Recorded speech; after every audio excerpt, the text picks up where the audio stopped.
Bonjour et bienvenue sur Panorama Malt. Aujourd'hui on va parler de ce whisky. Bah il est bon. Salut.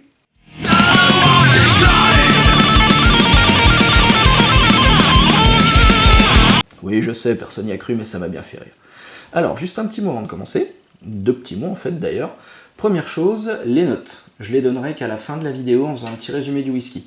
Sinon en fait j'essaye de penser à une note pendant que je goûte, ça alourdit la vidéo, c'est pas le plus pratique. Et aussi, je vais cutter les passages où je goûte, parce que ça prend un peu de temps pour laisser au palais, et puis ça vous intéresse pas franchement des masses, j'imagine. Donc pour que ça soit le plus dynamique possible, voilà, deux petites choses qui vont changer. Et deuxièmement, au niveau des profils de whisky, en fait, au niveau de chaque critique, d'une critique à l'autre, je vais essayer de varier les profils, varier les pays d'origine, varier les types de whisky, essayer de prendre, alterner une grande surface, un caviste, un petit peu, voilà, pour rendre le tout un petit peu plus éclectique. Ouais, c'est pas faux. Histoire de varier un petit peu les plaisirs, si vous préférez, pour vous donner une belle vue d'ensemble de ce beau panorama maltais. Quelle belle image. Alors aujourd'hui, on va quitter l'Écosse de la critique précédente pour partir en Suède. Et le tout sans test PCR. Je suis complètement crazy, moi, ce soir. Alors plus précisément, du coup, aujourd'hui, on va parler d'une distillerie suédoise, répondant à la douce appellation de Mackmyra. Elle a été créée en fait en 99 par un groupe d'amis assez fans de single malt. Et pendant une soirée au sport d'hiver, en fait, ils se sont évidemment fait une petite soirée whisky, tranquillement, et ils se sont dit, mais pourquoi la Suède ne fait pas de whisky ? Pourquoi il n'y a aucune distillerie en Suède ? Ils ont les ingrédients, ils ont de la super eau, ils ont les moyens. Voilà, ils sont épilogués là-dessus toute la soirée. Le lendemain matin, après leur petite gueule de bois, la question est revenue sur le tapis en fait, et c'était plutôt sérieux. Et du coup, ils se sont décidés de se lancer dans l'aventure. Et c'est pour ça, c'est comme ça, que Mackmyra est devenue la première distillerie suédoise. Alors pour commencer, ils ont implanté leur première distillerie dans la province suédoise du Gästrikland. Gästrikland. Alors on va s'arrêter 2 minutes sur ce mot, parce que ça va pas faire avancer la critique du tout, mais il y a 2-3 choses à faire avec ça quand même. Donc premièrement, ça n'a rien à voir avec le fameux Monsieur Strickland. Et pour tout vous dire, cette province, moi c'est pas en Suède que je l'aurais vue, mais plutôt à Anatomy Park. C'est du délire ce truc. Rat Mountain, chute de Vessigara, pirate du pancréas. Gästrikland y a forcément sa place. Bref, cette province est située comme chacun sait à l'est de la Suède, mais que signifie son nom exactement ? En suédois, cela veut dire du bœuf qui a été rôti. Non, pas du tout, ça veut simplement dire pays hospitalier. Et quoi de plus hospitalier qu'un bon whisky, me direz-vous ? Là, ils marquent des points, les Suédois. D'ailleurs, à l'occasion de ce beau voyage en Suède, j'en ai profité pour faire quelques petits clins d'œil. Déjà, chemise aux couleurs du drapeau suédois.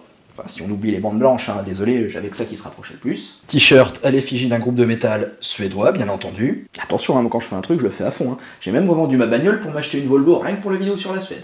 Non, je déconne. Non, par contre, tous ces petits détails, je pense que vous les aviez pas remarqués, et pourtant, dans le monde dans lequel on vit, la normalité est condition d'acceptation, et au final, tout le monde finit par se ressembler. Si bien qu'à force, c'est les petits détails qui vont faire toute la différence. Alors, revenons-en un peu à la distillerie en elle-même. Cette distillerie a une vraie démarche environnementale. Et en fait, leur bâtiment, la distillerie qui s'appelle Gravity, dont vous avez une petite image sur le packaging de la bouteille, elle fait 35 mètres de haut, et en fait, tout va marcher par, comme son nom l'indique, la gravité, lui permettant de réduire en fait l'impact énergétique sur l'environnement. Au-delà de ça, ils vont aussi avoir tous leurs produits, tous leurs ingrédients de base à peu près 60, une centaine de kilomètres, on va dire, vraiment autour de la distillerie. Tout est fait made in Suède, en fait. Ceci dit, ça doit faire un petit peu un effet bizarre. Tu te promènes tranquillement dans la forêt. Végétation assez dense, grande concentration de conifères. Et tu tombes sur ça. Ça doit impressionner, mais par contre, ça a une sacrée gueule. Il est temps de rentrer maintenant dans le vif du sujet. Mackmyra Brux Whisky. Donc, single malt suédois. Donc c'est le produit le moins cher de la gamme Mackmyra. Donc il est vieilli en fût de Bourbon, et c'est la première référence permanente de la distillerie Mackmyra. Quelle classe. Et c'est donc accompagné de mon fidèle assistant que nous allons donc pouvoir débuter cette critique sur le Mackmyra Brux Whisky. Donc déjà il a une belle couleur or jaune, déjà première chose, et il fait 41 degrés 4. Nous allons pouvoir y aller. Curry. Voilà, toujours... Oh, mais bien sûr. Ah oui, d'accord, tout va bien. Non, tout va bien. J'espère qu'il est bon. Eh ben, allons-y pour le nez. Déjà, il agresse pas. Il est doux. Arôme de... très frais au nez. Fruité. Assez fruité, je trouve. Alors en plus, en regardant, ça je vous expliquerai aussi un peu plus tard dans certaines vidéos, il y a les larmes. En fait, ce sont les traces que fait le whisky. Une fois qu'il a tourné un petit peu, ça permet de déterminer un peu si le whisky est gras, sec, machin. Ça permet un peu de savoir à quoi on s'attend, en gros. Donc là, plutôt un whisky sec, en fait. Mais on a une bonne odeur fruitée, ouais. C'est frais, ça sent un peu... presque la poire. Ça sent un petit peu la poire. Comme dans la bonne tarte aux poires, celle qui est bien pleine de jus, là. Ouais, il a le nez très sympa. Fruité, frais, voilà, c'est ce qu'on peut en dire. Moi, je ressens pas forcément d'autres trucs, mais ça me va déjà très bien comme petit nez. Passons donc à la phase la plus intéressante. Très intéressant. Très équilibré. Alors la fraîcheur du fruit est encore là. Avec, alors par contre, il y a une bonne... on sent bien petit truc un peu, pas boisé, plutôt floral. Alors floral, moi je suis une quiche en termes de fleurs. Je ne pourrais pas vous dire que ça sent le coquelicot ou le pétunia. Mais voilà, il y a quelque chose qui me fait penser, voilà, les fleurs, le printemps. Ça confirme bien l'aspect très frais de la chose, je trouve. C'est presque un whisky printanier, un petit peu, je trouve. Comment on dit printemps en suédois? Bon bah ça se dit Var, donc c'est un whisky un peu Var, un whisky du Var. Enfin non, c'est pas... Non, mais bien sûr que non, il vient pas de Marseille le machin. Marseille c'est dans le Var? J'en sais rien, je suis une quiche, et puis on s'en fout. Ouais, très sympa. Alors la poire, il y a une bonne attaque de fruits au début, je trouve, qui se dissipe un petit peu pour laisser un peu la place au floral, un peu à l'épicé aussi. On sent comme des petites épices de... Une tarte aux poires à la cannelle. C'est un petit peu ça. Bon alors, je vous dis pas que quand vous allez boire ça, vous allez vous dire tiens, tarte aux poires à la cannelle. Non, c'est ce que j'en ressens moi. Hein. C'est ce qui m'inspire. Vous allez peut-être rien sentir du tout. On ne sait pas. Ça se trouve vous en boirez jamais. Hein. C'est pas la question. Mais... Si, c'est un peu la question en fait. En boirez-vous?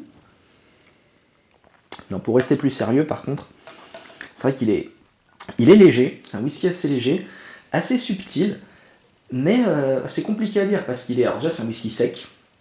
C'est-à-dire que c'est un whisky qui est pas onctueux, quoi, qui est pas gras en bouche. Il glisse tout seul. Mais il a les arômes, en fait, ressortent beaucoup. Et ça, c'est vachement intéressant. Et il reste bien en bouche aussi. Il a une bonne finale. Il est vraiment intéressant. Parce qu'il est riche. Il est très riche. Il y a beaucoup de choses à dire. On s'en reprend une petite lampée. Je m'en étais servi quand même une sacrée rasade à la base. Ah, il est vraiment sympa. Il est vraiment très floral. Alors, la cannelle, peut-être pas la cannelle de tout à l'heure. Il a un petit goût un peu piquant, un petit peu épicé. Mais peut-être pas cannelle. Peut-être plus sur presque des arômes de vanille, un petit peu gourmand, quoi. Enfin dans ce style-là. Quoi. Assez floral, assez fruité. Vraiment, c'est ce qui en ressort le plus et il est très bon. Alors, on va partir sur la finale maintenant. Parce que la finale est très sympathique aussi. La finale est vraiment très sympa aussi. On part pas mal sur ce petit côté vanille, un petit peu épice, et qui va progressivement s'amenuiser pour ramener un peu le truc de fruits qu'il y avait au début. Et elle est très longue. Il a une très bonne finale aussi. Niveau Caudalie, on est bien. Franchement, la finale est très sympa aussi, très agréable. C'est un whisky, on sent qu'il y a du boulot. Parce qu'il y a plein de petites saveurs, avec des petites notes par-ci par-là, de fruits, de fleurs, un petit poil d'épices. Ça fait un petit peu plein de petites saveurs assez subtiles. Je vous avoue que moi, la subtilité, c'est pas trop mon truc, mais on sent qu'il y a du travail derrière, on sent que c'est un bon produit par contre. Alors, pour faire un petit résumé du Bruks de chez Mackmyra. Au niveau du nez, je lui ai mis une note de 3. Le nez est frais, il est assez fruité, un peu trop subtil à mon goût. Au niveau de la bouche, même constat, c'est frais, c'est fruité. On part un petit peu sur du floral aussi. Je lui ai mis 3,5. Pourquoi pas plus? Parce qu'en fait, moi, mon problème, c'est que c'est presque trop subtil. C'est des petites indications par-ci par-là, des petites notes qu'il faut aller chercher. Alors c'est très sympa, hein, quand on aime bien le whisky, d'aller chercher, c'est un petit peu ça aussi le jeu du whisky, c'est un peu l'aspect ludique du truc, de la dégustation. Mais moi j'aime bien quand quand les saveurs, tu les as, bam. S'il faut aller en chercher d'autres, pas de problème, mais j'aime bien quand ça, pas que ça t'agresse la bouche, mais j'aime bien le gibier, j'aime bien les trucs qui ont du goût, quoi. Ça, le goût est bon, mais presque un petit peu trop subtil pour moi. Au niveau de la finale, par contre, il est super intéressant. Il va bien crescendo, on part bien sur une belle note bien épicée, bien vanille, un petit peu gourmand, un petit peu gâteau, tarte. Et ça part tranquillement, ça revient sur le fruité, tout doucement. Par contre, il a une belle longueur, il a une très belle longueur. Là-dessus, il est vachement intéressant. Je lui mets un bon 4. Et donc, pour ma petite note à moi perso, je lui mettrai 3,5 à ce Bruks. C'est un peu sévère, je sais, il y en a peut-être qui vont dire oui, parce qu'il faut dire qu'il est médaillé de pas mal de trucs, d'ailleurs, ce whisky. Après, voilà, tu peux ne pas aimer, hein, ça, bien sûr. Mais voilà, moi je lui mets 3,5, pourquoi? Parce que je suis pas forcément trop client des whiskies un peu floral, un peu fruités. En général, ils sont un peu trop légers, un peu trop doux à mon goût. Alors, quand je dis un peu trop léger, je me comprends, parce que les 41 degrés 4, on les sent pas. On sent que c'est du whisky et qu'il y a de l'alcool, on est d'accord. Mais il t'arrache pas, donc ça c'est bien. Il est doux au niveau du palais, mais il est léger dans le sens au niveau des saveurs et des arômes. Il est, voilà, c'est un peu ce que je lui reproche, un peu trop subtil, un peu trop, comment on va dire, pas sécuritaire, mais un petit peu en retenue. Voilà. C'est le seul truc que je lui reproche, donc voilà, moi je suis pas forcément trop client. Par contre, il est très bon, on sent qu'il y a du boulot, on sent que c'est un très bon whisky. Réservé par contre aux amateurs, faut pas mettre ça dans les mains d'un novice, d'un néophyte, parce qu'il va pas forcément apprécier le truc, il va pas savoir trouver le truc appréciable. Mais par contre, pour les gens qui connaissent un petit peu ça, qui ont le palais un peu développé et qui aiment bien le fruité floral, il est très très intéressant. A noter quand même un petit plus pour la finale, qui est vraiment, par contre, très surprenante et très sympa. Surprenante dans le sens où elle dure bien longtemps et elle est très agréable. Pas surprenante au niveau des saveurs, parce que les saveurs, ça reste les mêmes, mais ils nous emmènent bien, voilà, pour finir tranquillement. Et ça, il est cool. Et donc, du coup, au niveau rapport qualité-prix, je suis un petit peu entre deux chaises, même si je suis sur un canapé, parce que voilà, donc c'est 50 €, grosso modo, la bouteille, une cinquantaine d'euros. Moi, perso, je ne mettrais pas ça dans un whisky, dans ce whisky, entre guillemets, parce que moi, c'est pas, comme j'ai dit, c'est pas forcément ma came. Pour quelqu'un qui l'aime bien, en rapport au niveau du produit, au niveau de la qualité, tout est là. Et vu que c'est un rapport qualité-prix, je vais lui mettre B quand même. Ça aurait été un avis perso, moi, j'aurais mis C, mais puisque c'est bien rapport qualité-prix et que je viens de dire qu'il y avait de la qualité, ça sera un B. Moi, voilà, plus qu'à se quitter. J'espère qu'encore une fois ça vous a plu. J'ai l'impression que ça a traîné un petit peu en longueur, mais bon, après, c'est peut-être que mon avis. Je vous dis à fort bientôt. Je vais tranquillement finir ma soirée. J'avais envie de dire au coin du feu, mais j'ai pas de cheminée, je vais me caler à côté du radiateur.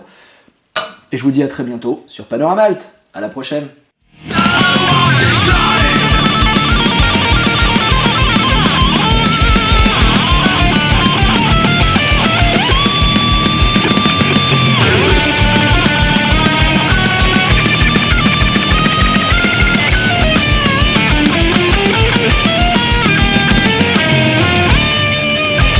Cette province est située, comme chacun sait, à l'est de la Suède, mais que ce nom...